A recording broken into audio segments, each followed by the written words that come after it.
Hello, welcome to the final module, Module 4, of the introductory sessions on implementation science. These modules were brought to you by the Implementation Network of Ireland and Northern Ireland. My name is Jennifer Waters from the Centre for Effective Services. This module focuses on monitoring and evaluation of an implemented initiative, ensuring that implementation strategies and methods from the previous lessons remain impactful. Considerations of monitoring and evaluation approaches are made in many stages surrounding an intervention. Implementation planning sets out the project milestones, which determine what factors are being monitored and how they will be evaluated. Stakeholder engagement pertains to implementation monitoring, as the relevance and impact of particular stakeholders are assessed and the methods and results of engagement with those stakeholders can be assessed. We start first with implementation planning, where questions regarding monitoring and evaluation are raised, and look more deeply into both concepts. We then provide an example of how monitoring and evaluation relate to stakeholder engagement. We finish by outlining tools for monitoring and evaluation, including the Stakeholder Matrix, Proctor Outcomes, PDSA, the 5 Whys, and the hexagon tool. Implementation planning involves instructions and tasks that outline when and how a project will be completed. The implementation plan includes concrete actions and tasks assigned to project members in order to achieve the overall objective. Implementation planning can be broken into 5 stages: design, development, testing, deployment, and maintenance. Within the design of an implementation plan, questions contained in the RACI model should be answered, including who's responsible for tasks within the implementation, who they are accountable to, and who will be accountable for the implementation failure. Additional questions include consultation with particular stakeholders and who must be kept updated about an intervention's progress. Elements and outputs that should be included in a thorough implementation plan include project objectives, scope statement, risk analysis, resources and tools list, an outline of deliverables, communication strategy, implementation schedule, team roles and accountability structures, and as we will continue into more depth, setting milestones. Milestones mark important checkpoints for project implementation, and when reached, signify that a major stage of work has been completed. Milestones are useful for looking ahead with a clear trajectory of tasks and tracking the progress of an intervention. Milestones include the establishment of key dates, deliverables, events, or decisions that allow for the overall direction of the project to be monitored. When setting milestones for your implementation plan, you may want to ask questions such as, will this deliverable impact the final deadline? Will this task or work require review by your project stakeholders?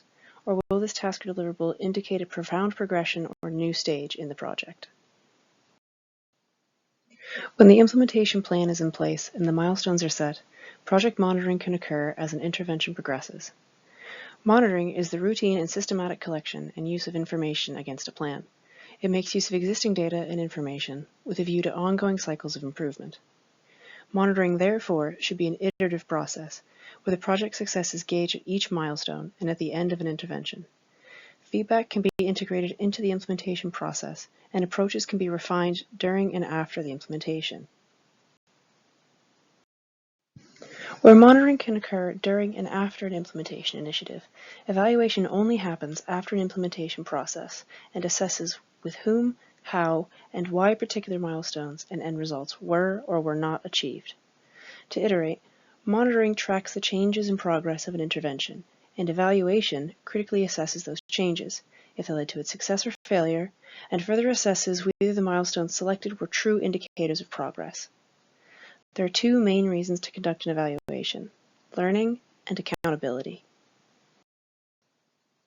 Evaluation for the purpose of learning involves assessing how risk and uncertainty can be better managed and confirming whether the outcomes of an intervention achieved what was expected and why. Evaluations seek evidence to answer questions such as, is the intervention working as intended? Is it working differently for different groups? Why or why not? How is the policy operating in practice? Where the policy can be improved and enhance decision-making. Evaluating who was accountable for the successes and failures of an intervention is valuable when assigning responsibility and inviting public scrutiny. For example, transparency reports regarding an intervention invite the beneficial scrutiny of regulatory bodies and civil societies. Stakeholder engagement is the process where organizations reach out, inform, and collaborate with relevant stakeholders. Stakeholder engagement allows organizations to consider the needs, expectations, and desires of individuals who may be affected by an intervention. Stakeholder engagement consists of 4 main actions or elements. 1. Prioritize relevant and impactful stakeholders. 2. Convey clear objectives to stakeholders. 3. Consistent communication regarding a project's progress. And 4. Gathering feedback. Now we will provide you with some relevant tools for stakeholder engagement, implementation planning, monitoring, and evaluation. Different elements of different tools can be applied or considered when necessary and relevant to a particular intervention. The Stakeholder Engagement Matrix is a simple but powerful tool which measures a stakeholder's interest and influence over an intervention. Stakeholders can be interested or uninterested in an intervention and are also able to carry a positive or negative influence over its success. By plotting different stakeholders along such axes, the amount of effort teams should put forward when addressing different stakeholders can be established. The 4 different actions associated with each extent of a stakeholder's interest and influence are listed here. If a stakeholder has a high interest but low influence, they should be regularly kept informed about the intervention. If a stakeholder has low interest and low influence, they should be kept updated. However, updates may not be as regular or thorough. If a stakeholder has high influence but low interest, effort must be placed in anticipating a particular need of the stakeholder and proactively meeting those needs in order to maintain a level of interest. And if a stakeholder has a high influence and a high interest, they must be managed closely, and the effort must be placed into ensuring they are actively a part of the project. Proctor's Framework for Implementation Outcomes is a useful tool to assist in the evaluation of a completed intervention. Assessment includes the adoption or rate and pace of an uptake of an intervention, appropriateness, the perceived fit or applicability of an intervention in the implementation context, cost, including delivery costs, the complexity and contextual factors that add to delivery costs, feasibility, or the extent a new intervention can be successfully implemented, fidelity, the degree to which an intervention was implemented as intended in the implementation plan, penetration, or how well integrated the intervention has been adopted into the context, and sustainability, or extent the intervention can be maintained or institutionalized. The Plan, Do, Study, Act cycle is an implementation planning and monitoring tool where knowledge and continual improvement can be incorporated into the implementation process. The cycle can be repeated as many times as necessary, and the steps in the cycle include plan, identify a goal and actions and define success metrics, do, implement components of the plan, study, monitor the success of the outcomes and look for areas of improvement, and act, integrate that learning. Here is an example of the PDSA cycle for the introduction of a new module. The module must be developed and a syllabus created. It must then be delivered. Following delivery, feedback is reviewed, and in the final step of the PDSA iteration, feedback is incorporated and the module is revised. The 5 whys is an evaluation technique employed to identify causal relationships in an implementation process. The technique involves asking why 5 times in a row and attempts to identify the root cause of a situation. The final tool we will introduce today is the hexagon tool.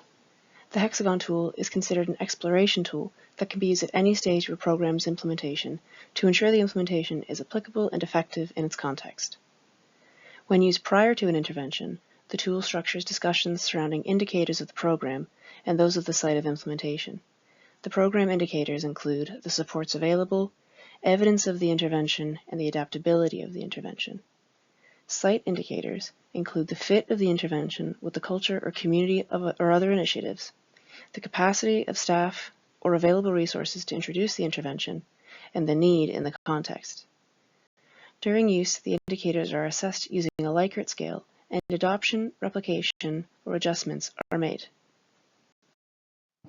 That brings us to the end of our 3rd module in our Implementation Science series. Thank you for your attention, and we encourage you to join us for our final module, Monitoring and Evaluation. If you are interested in further trainings with CES, please contact us at implementation@effectiveservices.org. That brings us to the end of our Introduction to Implementation Science series. Thank you very much for your attention. If you have not seen our previous videos, you can find them on the Center for Effective Services YouTube channel. If you're interested in further trainings with CES, please contact us at implementation@effectiveservices.org. We also encourage you to become a member of the Implementation Network of Ireland and Northern Ireland, where other materials relating to implementation science can be accessed.